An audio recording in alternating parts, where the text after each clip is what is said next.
through the official CGM remote monitoring program. I know that actually a lot of you guys may have been using CGM for a while. I know that Savitha Subramanian did a big push to train all of us a few years ago. But what I'm bringing you today is really a team-centered program that you can use where Deb would help support some of your patients who are using CGM, and all of that time is billable. So it's kind of a nice gesture by CMS to pay us for some of the in-between work. So why don't we dive in? Go to the next one, Mika.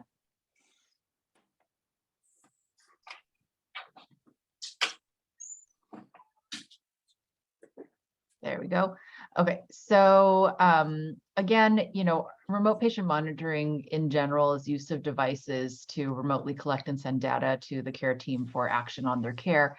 I think really the power of RPM is engaging the patient in their home environment, really being able to work with them outside of the 15, 30, 60 minutes you have with them on a regular office visit.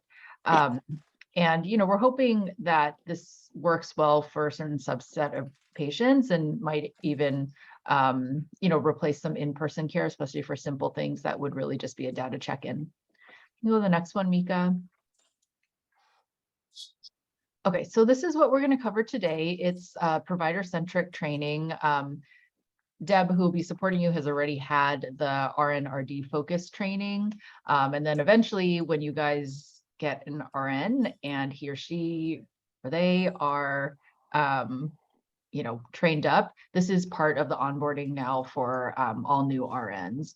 They do get it kind of a little later in their onboarding, but this is something that the RNs are participating in for those clinics that have them. Okay, so we're going to go through the workflow. We're going to talk through who would be a good fit. We're going to talk about all it takes to enroll the patient. We're going to talk about how you're going to get your data, how you're going to interpret your data, and then how you're going to communicate changes to care plan and then bill and code your time. You can go to the next one, Mika. Okay, so this is more for your clinic leadership to kind of look through and just make sure that everyone who is in the know or part of the process understands their role. And as a provider, I don't think I'd dwell too much on this, but clinic chief, clinic manager might be good to just take a look at this and make sure everyone kind of knows what swim lane they're in. And as you can see, the process is very mapped out and everyone's involved, including the patient. You can go to the next one, Mika. Okay, so who is a good clinical fit?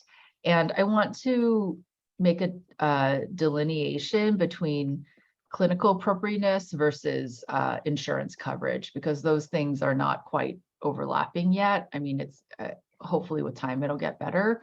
But right now what we're talking about is clinical fit for this program. Who would meet inclusion criteria?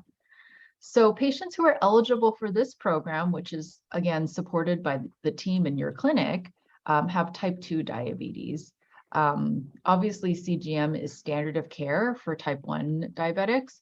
However, there are some complexities in the billing, and especially since this is a new program where the RNs and RDs are very heavily included and partnering with the PCP, we wanted to keep it focused on type 2 diabetes for that complexity. I know that all of you take care of patients with type 1 diabetes. I know I have a few who have type 1 diabetes, and for whatever reason, they don't want to see an endocrinologist. You can absolutely manage CGM for them, but don't refer them to this whole program because again, this is really, I don't want to say a delegated protocol, but it really is putting a lot of the between visit work on your RN and RDs, and they just haven't been trained or equipped to do the type 1 diabetes in this situation. Okay, so what else makes a good patient for this program? So they could be on insulin. I think a lot of times in probably the simplest cognitive state is to think, oh, finger stick glucose, switch to CGM. That's like kind of one for one. And obviously patients with diabetes could benefit from this, or on insulin with diabetes could benefit from this. However, that's not it. It could just be someone who is really interested in tailoring lifestyle changes to glycemic control. A newly diagnosed type 2 diabetic who is really interested to see what happens when they lose weight and exercise. Will that bring my glucose curve down? Or someone who you're just instating metformin, maybe they want some real-time results, because usually you wouldn't do finger sticks with someone just on something like metformin. So it really is broad utilization. And the body of evidence for CGM in type 2 diabetes is really around patient engagement in their chronic disease. And if you look at the ADA guidelines for CGM and type 2 diabetes, that's really where the emphasis is. It's not the same emphasis as for type 1, which is, truly you do get better A1C outcomes. If you switch people over to CGM from finger sticks, but type 2, it's really the engagement of the patient over the long term in their chronic illness. So patients who are excluded. So we already talked about type 1 diabetes. Also, if you have patients with type 2 who see an endocrinologist, if those patients are interested in CGM, please just have them talk to their endocrinologist. And this is because of the billing issues. Only one provider and one care team can bill out the time-based codes per month. And it just gets a little complicated if the patient's also seeing a diabetologist, because there might be some double dipping, and that might result in some, bills for the patient and some generalized frustration. So if you have a patient who's seeing endo for their diabetes and they're interested, just have them talk to their endocrinologist. And so their endocrinologist will be thrilled to get them on CGM. I know Belltown is in general an IM clinic, so you don't have to worry about peds or gestational diabetes, but in general, we're not including those in this program. You might want to consider working with your panel navigator to help identify patients, looking at your diabetic care gap lists. This might be a great tool to engage someone who maybe for whatever reason isn't, answering your calls to make them come into clinic to check on their diabetes or whatnot. This might be great, a remote option for them. You can go to the next one, Mika. Before we talk about insurance coverage, does anyone have questions about clinical fit for the CGM program? All right, well, let's talk about the sticky wicket. Okay, insurance coverage is complicated right now. This is actually, when we ran the CGM pilot, this was one of the areas where we got the most feedback from the clinical teams that we needed a little bit more clarification and support, because it's just pretty messy right now. So let me give you the kind of bottom line. If you have a patient who has commercial insurance, so your Primeras, your Regences, your Uniforms, your Medicare Advantages, like Primera, Med Advantage, et cetera. Basically, any diagnosis of diabetes, this will be covered. They don't have to have an A1C that's grossly out of range. They don't have to be on insulin. They don't even have to be on meds. They just have to have type 2 diabetes. So you can kind of move forward without worrying about too many hoops. Now, if you have straight Medicare, then they do need to be on insulin, and they need to be on TID insulin. So your patient who's controlled on just basal insulin is not going to meet Medicare requirements for this. There is also this arbitrary quote unquote needs frequent insulin adjustments. This is more of like documentation in your chart notes. This is basically, your patient that needs to count carbs and titrate their, insulin at meal times to what they're eating, et cetera, or, check up a postprandial and give themselves, some sliding scale. So that's what that means. And then Medicaid is the most restrictive. They have all of those same requirements. Plus you have to have, recommended or prescribed the patient to self-monitor chem sticks, at least QID. So, your fastings and your prandials. It doesn't mean that they have to be doing it. It just means that that would be your clinical recommendation. So, the TID insulin, obviously that's something that, the payer would see from, the prescriptions you've written for the patient. The other two, the needs frequent insulin adjustments and the self-monitoring QID, that's really something that they pull from your chart notes. And we'll we'll go through some of the smart texts that we have to support this. But in the smart text that we've built, it does have that language that's canned. You just delete it out if you have a patient who's on commercial insurance or is like cash paying or whatever. But if you need it for the coverage, it's in the note.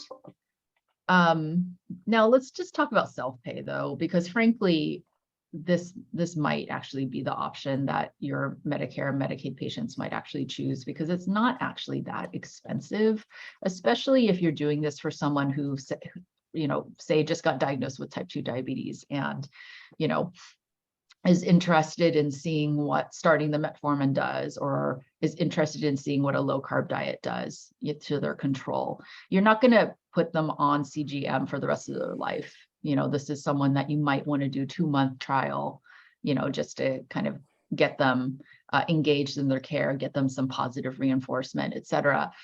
So they might want to self-pay because these aren't too expensive. So one, you can often get these at a big discount or even for free from the Libre the Libre website.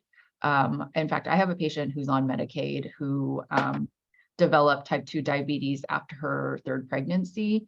And she wanted to do this because she wanted to tailor lifestyle. And she was just someone who really wanted very tight control. And so she was able to get a coupon. So she got a month free, and that was a lot of good information for her. You can also, you know, use the good old GoodRx trick. And oftentimes this will come in cheaper, even if you have a patient who has, you know, commercial insurance, and sometimes, you know, they get a little sticker shock based on what their insurance coverage is. You know, they could ask the pharmacy to run it through GoodRx, and sometimes it's cheaper than what their insurance is charging as their copay. You know, in general, I think the cash price typically per sensor, and each sensor lasts 2 weeks, is about $35 if you can run it through GoodRx. So, you know, for some patients that might be worth it. And then just in general, the RPM codes. So not the equipment, but the codes that you bill for your time, the codes that Deb would bill for her time, you know, helping the patient with the program. Those have all been well reimbursed by all payers, Medicaid, Medicare, commercial. So you don't have to worry about the program. It's just getting the equipment where there might be some out-of-pocket cost. Does anyone have questions about insurance coverage, this mess? Okay, why don't we move on then? Okay, so you have a patient who has diabetes, you have a conversation, it seems like it'd be a good fit. What do you do next? So first of all, there's an RPM consent, and this is just to mark the chart that you discuss this with the patient. They understand the the program, they understand that this is going to be billed to their insurance, the consent to participation. So we made this generic because we anticipate there'll be other RPM programs in the future, so that you guys can just remember one generic consent. You can also obtain consent via phone call or through back and forth MyChart messaging, pretty similar to, consenting for like an e-consult, for instance. I know I do that a lot. Hey, your labs look abnormal. Would you be okay if I sent a endocrinology e-consult? If so, let me know. And then, once they respond back, yes, please send it out, then, I'll order the e-consult. So similarly, you could do that. Although I think predominantly this is going to be a in-person or via telemedicine conversation. And then you want to refer to RPM. So there's a referral to RPM. Again, we made it generic just for future programmatic, utilization. And, we really tried to model this workflow after the workflow for BHIP or for COCM, just so that, we don't scramble your brains too much. We do have a dot phrase that's like an enrollment AVS that if you want to give the patient some pretty comprehensive instructions about, what to expect next, like who's going to call you, what do you need to do, like go pick up your equipment, that kind of stuff. You can blow that into the AVS if you like. just as a, patient-friendly reminder. And then please remember to CC the chart from that visit that you consented the patient and kind of went through the expectations and diabetes plan to Deb, just so she can reflect on, what the goals are for this patient. Did you do anything like, is this a CGM start for a new diabetic who she also needs to do teaching for, or is this someone who's maybe uncontrolled now that you increase the meds, just so she knows what the clinical plan is. You can go to the next one, Mika. Okay, so, the consent's in, the referrals in, now you need to get the patient their equipment. So I think first branch point is whether or not this patient has a smartphone. I think most patients whom you enroll are going to have them because, this tends to appeal to a little bit more digitally inclined patient, but you might have a patient, who does not, but is still really interested. Maybe they just don't want to poke their fingers anymore. And if they don't have a smartphone, you have to get them a reader. I think in my brain, as I'm trying to, learn new things, I compartmentalize this, like instead of ordering glucometer, I order CGM reader. Like that's where it goes in my mind. And then you also need to order their sensors. So in my mind, instead of ordering test strips and lancets and alcohol swabs, I order sensors. So that's how my brain has made the transition to CGM. So there's a couple of different ways you'll have to do this, though, again, because of insurance. So frustrating.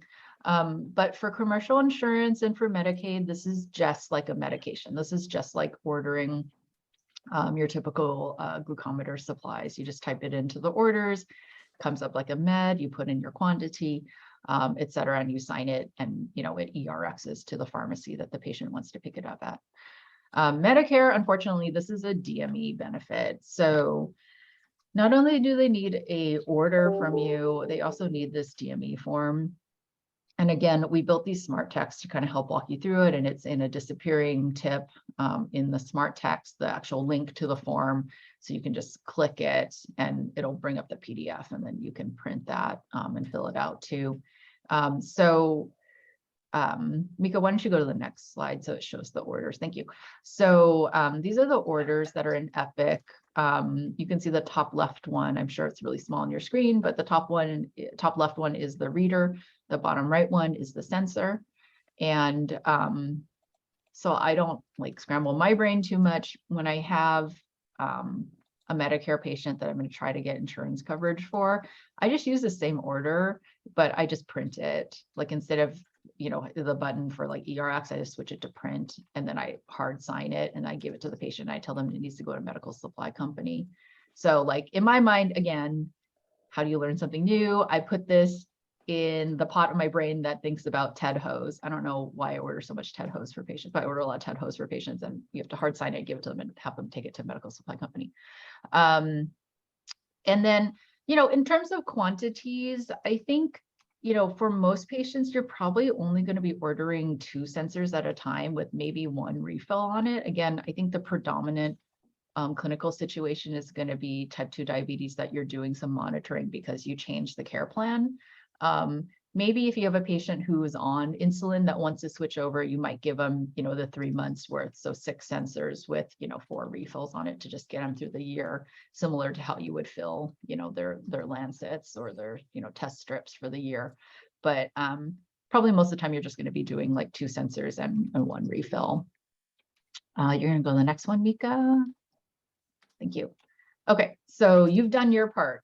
What the heck happens afterwards? And I think this is where, the team really comes in and helps us be successful because, as I mentioned, we've had this for a long time, but it just hasn't picked up in primary care. And I think it's because there's just too much what now, after you ordered for the patient. So this is what happens. What now? So Deb will pull this out of the care management work queue. So that's where the referral goes. And then she's going to take a look and say, okay, does this patient have everything that they need for me to do an intake? Did the PCP put in the orders for the equipment? If not, you're going to get a little nice reminder from Deb. Hey, I see that you sent a referral, but I don't see equipment in Epic. Do you mind ordering for the patient? If everything is kind of checked and the patient did get their orders for equipment, then there'll be outreach to the patient to say, okay, hey, this is, Deb calling from Belltown. I got your referral from Dr. Jane Jensen for the CGM program. I see that he ordered the equipment. Have you been able to pick that up? Did you go to the pharmacy and get it? And this is where if the patient has had problems, like, oh, yeah, I went and it was denied, or they said I need a prior auth or something. This is where Deb can trigger the prior auth process. We actually got a partnership with the RX prior auth team to help kind of troubleshoot this for patients. And then, once the patient actually has the equipment, then Deb will bring them in for an intake with her to talk through how to use the equipment and do a little bit of education. You can go to the next one, Mika. This is just kind of what's going to go on behind the scenes. So, similar to the medication prior auths, if there's some little tidbit of charting that's missing or something that's needed, you'll get pinged about that. You go to the next one, Mika. Okay, so the patient has passed go. They have all the stuff they need. They will have a meeting with Deb, and hopefully future you guys have an RN, and the RN can show the weight. And then the first meeting is really predominantly focused on device teaching. The code that the RNs and RDs bill out for this visit is actually a device training code. So that's what the emphasis is going to be. Now, you might have some patients that are really savvy, they use their smartphones in their day-to-day life. Sticking a sensor in their arm is not a big deal. They know how to connect like Bluetooth stuff, blah, blah, blah. And they will breeze through this. And then they'll get the second part of the visit, which is— You could hang it from the ceiling. Hey, Mika, can you mute Linda? Yeah.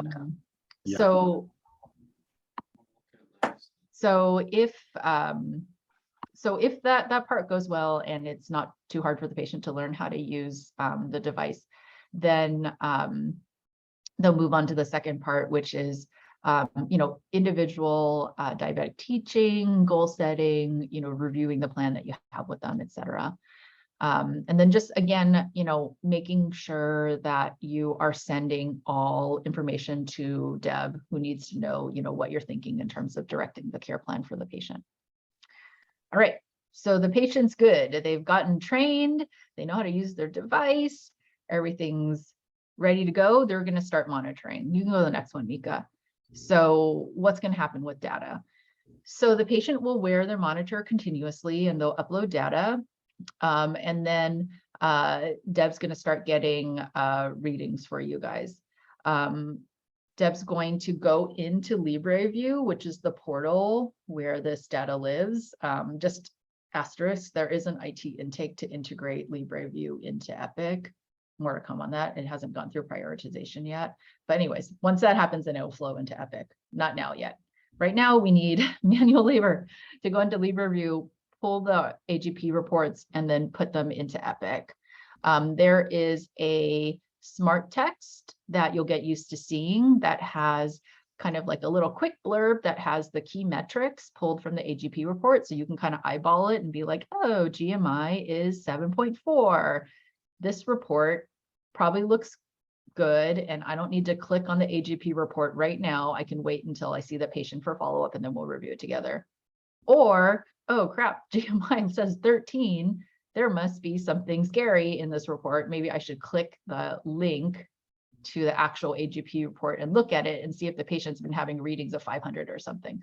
So there is like a little bit of a quick digestion tidbit, so you can kind of decide whether or not you need to act on this AGP report now, or if it can wait until you see the patient. And then, so you'll get that through the in-basket.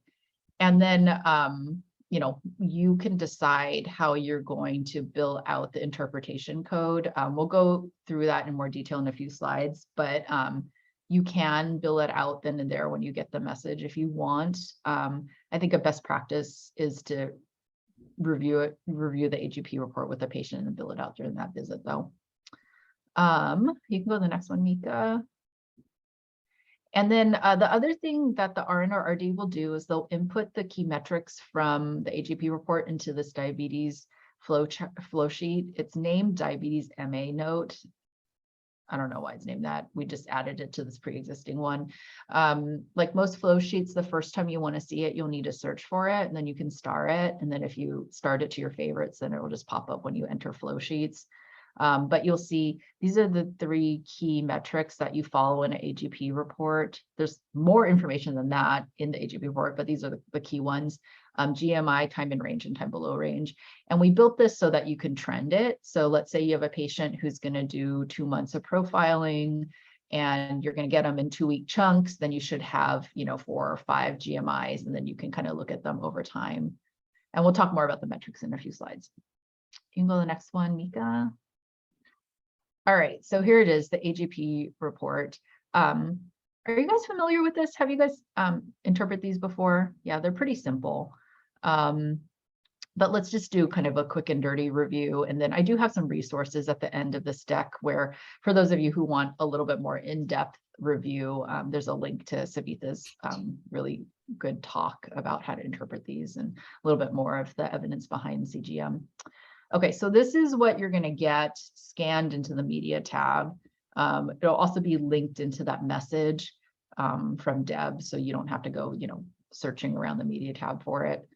And it's basically broken into 3 areas. There's the top 2 groupings, and then there's the bottom ambulatory glucose profile. Go to the next one, Mika. Okay, so let's dig in. So this top right corner is what's called the time in range. And it talks about, it's pretty self-explanatory. It's just basically how often was your patient high, in the target range, or low.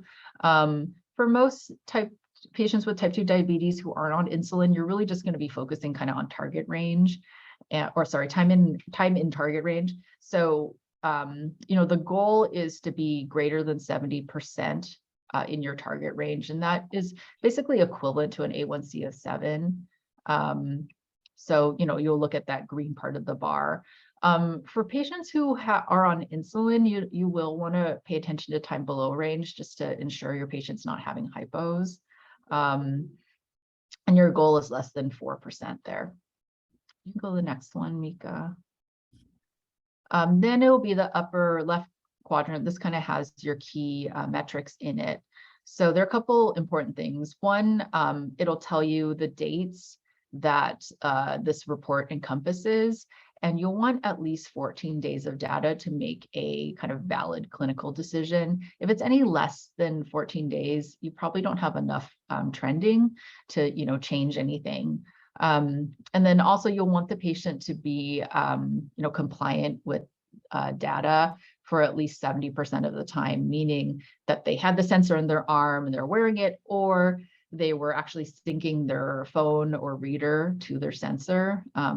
If they go beyond 8 hours, it loses that chunk of data. So that's one thing that definitely is emphasized in the initial training for the patient.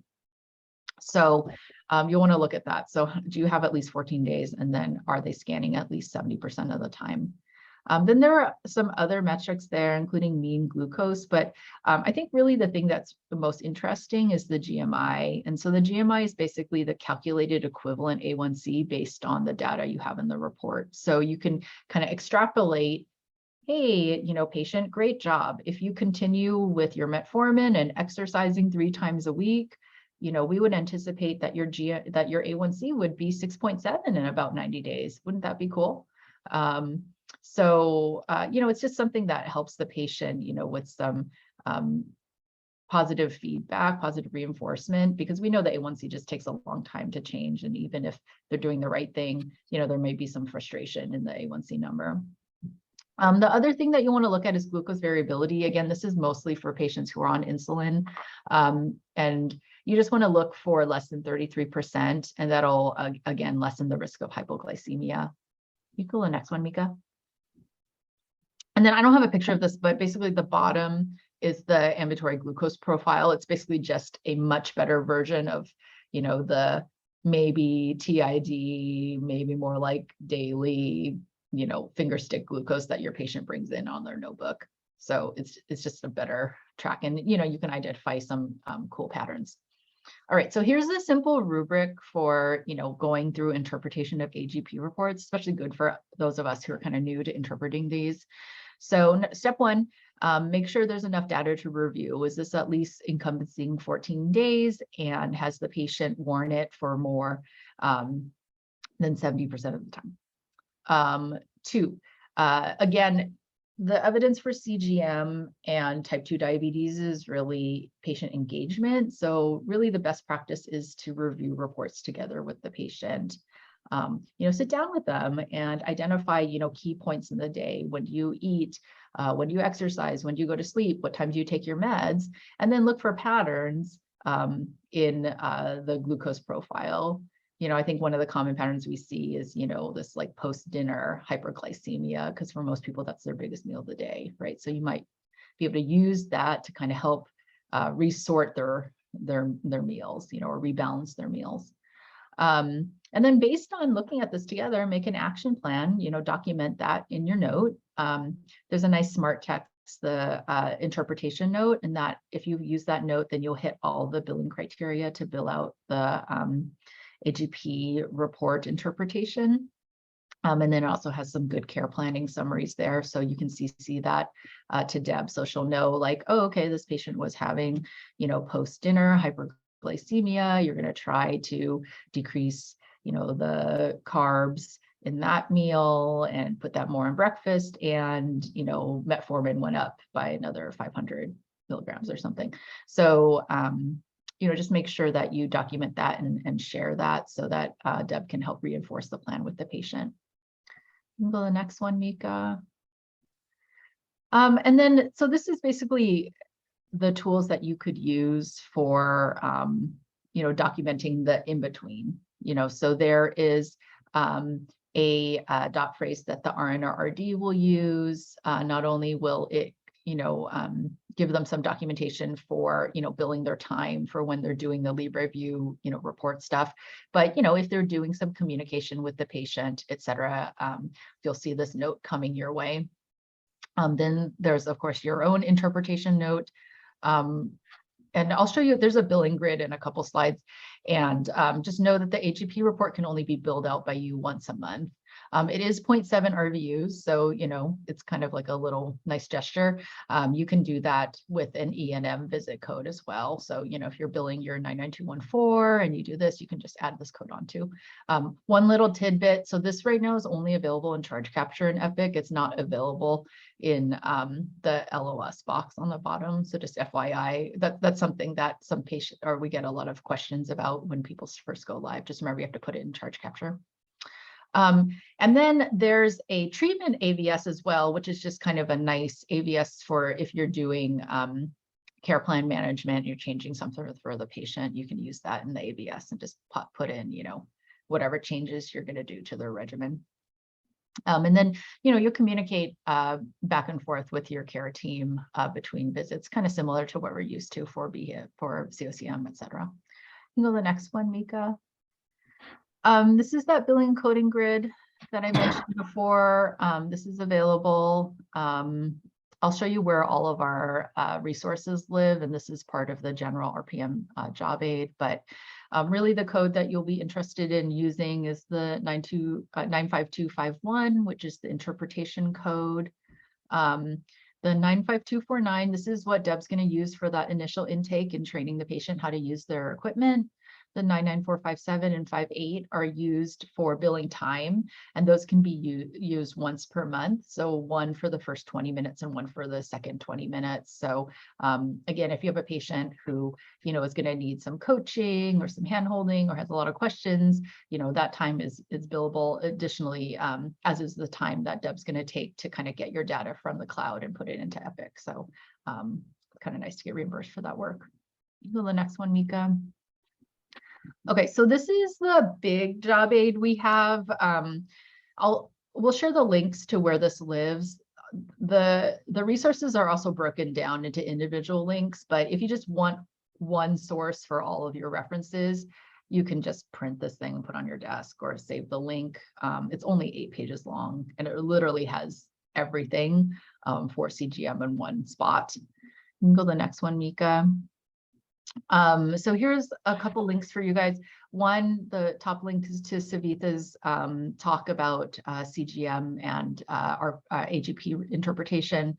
The second one is the link where all those job aids live, including that full CGM document that I showed that has everything in it. The last bullet point is a training video from Abbott, who makes Libre. And this is I think it's about 13 minutes. It's pretty good. It's focused on providers on how to interpret AGP reports. So that's a little bit of a quicker training if you don't have an hour to watch Savitha's presentation. You can go to the next one, Mika. And then these are all the tools that you will probably see or need to use for CGM.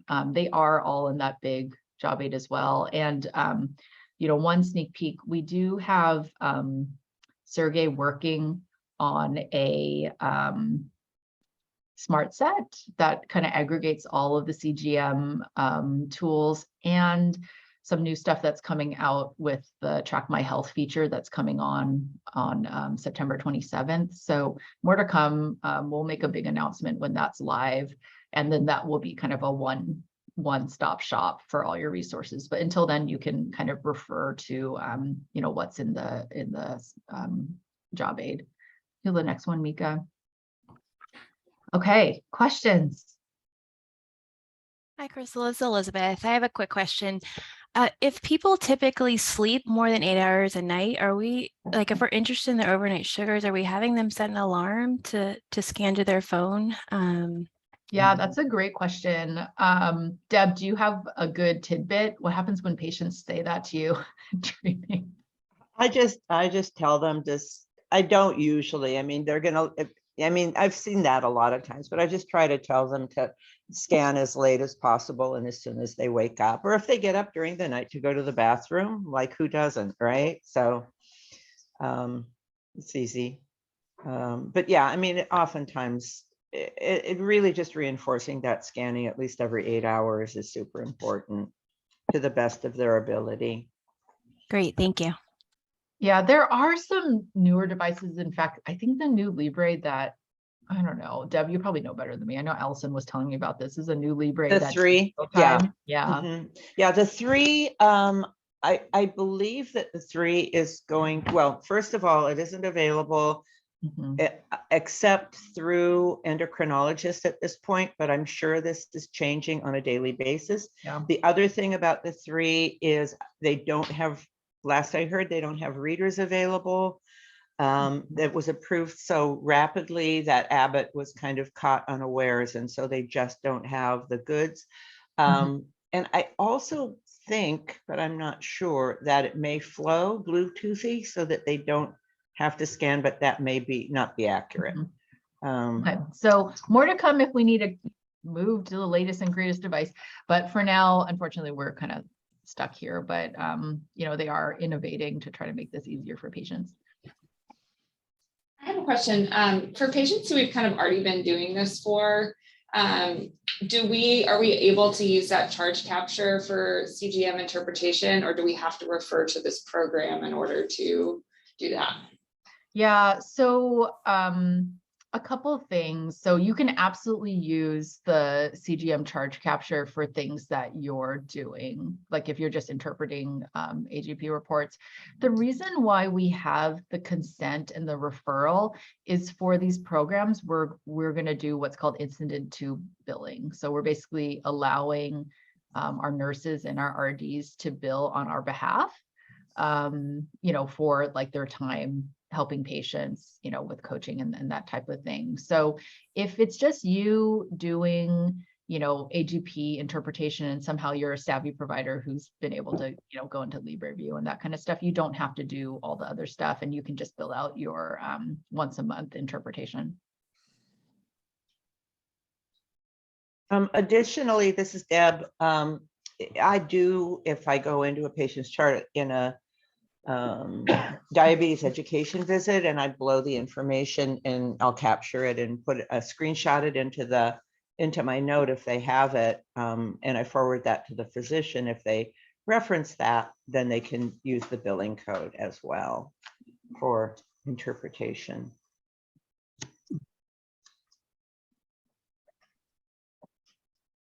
Other questions?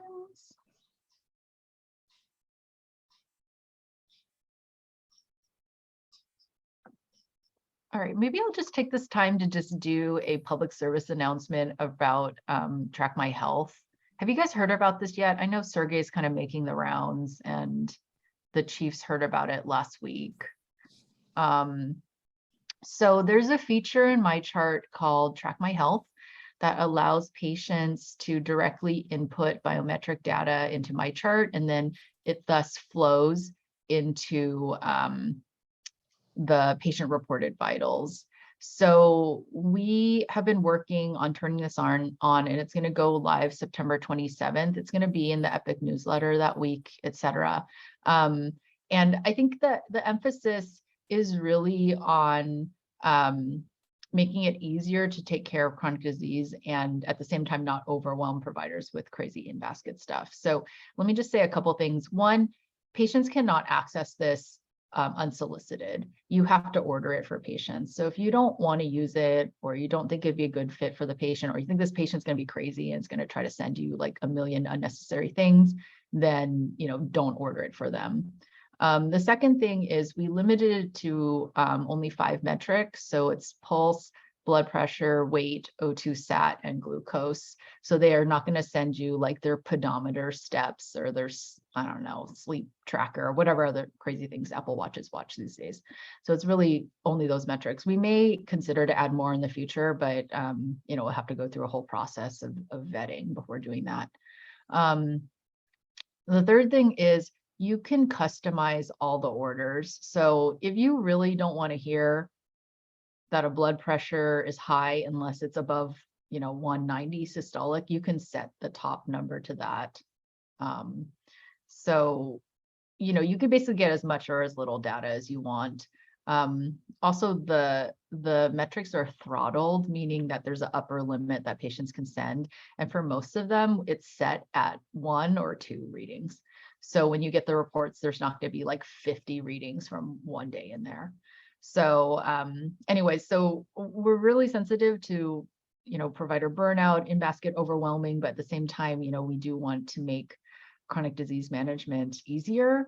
And these things do, turn your pop health metrics green. So if you have a patient, whose BP was high in the office and you turn this on for like 1 reading for them, they can put in their home one. And if it's normal, then, it'll count for the population health metrics. So this is basically just a digital tool to help you in your practice. I know personally, I ask patients to profile their blood pressure at home all the time, and I have no really great way to input that into Epic right now. So this will just allow that. And then if you have a savvy patient who has a Bluetooth connected device that, talks to, the Apple platform or the Google Fit platform, that can just input it directly without them having to remember to, type it in manually. So anyways, you guys will be getting some information about that through all the typical IT channels. You guys have any questions about that? All right, cool. So CGM is live. Feel free to use it. You guys are kind of in the final wave of clinics going live. We've had clinics doing this for gosh, almost a year now, and it's been going really well. So use it for your patients. If you have any problems, please let us know. Mika, Tammy, and Allison hold CGM office hours to help troubleshoot. So that's a really good place for especially clinic leadership. If they have questions about implementing the program at their clinic, they can always pop into office hours and ask questions of the experts. And, please, if you have any clinical questions, please direct them to me. All right. Yeah. Crystal, this is Tammy. I just wanted to say that we have hired a nurse for Belltown, but she's not started until November 14th. And just so the providers know, the way we kind of been working this is we kind of want the nurse to go through the diabetes competency training first. So I'll let you guys know about that. Allison and I will, but just wanted you to know we do have a nurse. But for now, most of this will be going to Deb, and Deb and the nurse will be partnering when the nurse is ready. Okay. Great, thanks, Tammy. That's great news. All right, everyone, we'll have a wonderful, what the heck day is it? Tuesday. And let me know if you need anything. See you guys later. Bye. Thank you. Bye.